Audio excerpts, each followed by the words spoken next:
رايح انترفيو، نفسك تترقى، ولا حتى عايز تسيب انطباع يخلي الناس تقول الولد ده مش عادي؟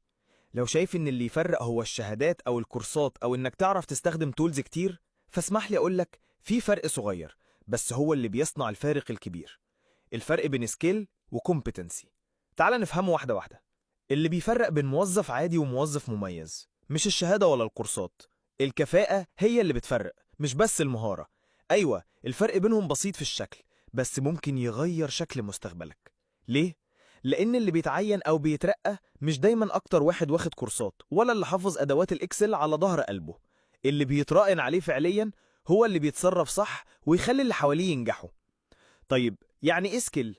المهارة هي حاجة بتعرف تعملها بإيدك أو بعقلك بشكل مباشر وواضح. يعني بتعرف تشتغل على إكسل، بترد على العملاء، بتبيع. كل دي مهارات ممكن تتعلمها بسرعة، تاخد فيها كورس أو تشوف فيديو على يوتيوب وتتقنها. طيب يعني إيه competency؟ الكفاءة هي إنك مش بس بتعرف تشتغل، لأ، بتعرف تتصرف كمان. تعال نبسطها بمثالين. لو أنت شغال خدمة عملاء، سكيل إنك بتعرف ترد على التليفون. competency إنك تهدي عميل متعصب ورافض يسمعك. ولو أنت مشرف، سكيل إنك بتعرف توزع الشغل. إنما competency إن الموظفين اتخانقوا والمدير مش موجود وأنت عرفت تحل الموقف. من الآخر، الكفاءة بتبان وقت الضغط، المشاكل والمفاجآت. طيب ال HR بيقيس الكفاءات إزاي في الانترفيو؟ الموضوع اختلف. ال HR دلوقتي مش بيسألك بتعرف تشتغل على وورد، دلوقتي بيسألك احكيلي عن موقف كان فيه مشكلة وتصرفت إزاي. ليه؟ علشان هو مش بيدور على سكيل، هو بيدور على competency، وبيقيمك من خلال نوع مقابلات اسمه competency based interview، وبيستخدم فيه طريقة اسمها ستار. situation، ايه اللي حصل؟ تاسك، كان مطلوب منك تعمل ايه؟ اكشن، عملت ايه فعلا؟ ريزلت، وايه النتيجة؟ كمان الأسئلة بتكون بناء على دليل فيه كفاءات كل وظيفة ومستوى كل كفاءة. طيب تحضر ازاي لنوع الانترفيو ده؟ اقرا الوصف الوظيفي كويس جدا، هتلاقي فيه كلمات زي قيادة، تحمل ضغط، تعاون، حل مشكلات. دي كفاءات، ركز عليها. جهز مواقف حقيقية من شغلك أو تطوعك أو حتى الدراسة. استخدم ستار لما تحكي القصة، واحكي بطريقتك، ما تحفظش. الصدق والتلقائية بيفرقوا أكتر من الحفظ.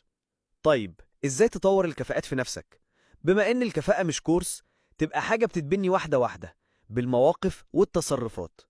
راقب نفسك كل مرة يحصل موقف صعب واسأل نفسك اتصرفت ازاي؟ ندمت على حاجة؟ المرة الجاية اعمل ايه غير كده؟ اطلب فيدباك من مديرك او زمايلك، كنت ممكن اتصرف احسن ازاي؟ سجل مواقفك، اعمل ملف بسيط او نوتة وكل موقف مهم حصل اكتبه. حصل ايه؟ عملت ايه؟ اتعلمت ايه؟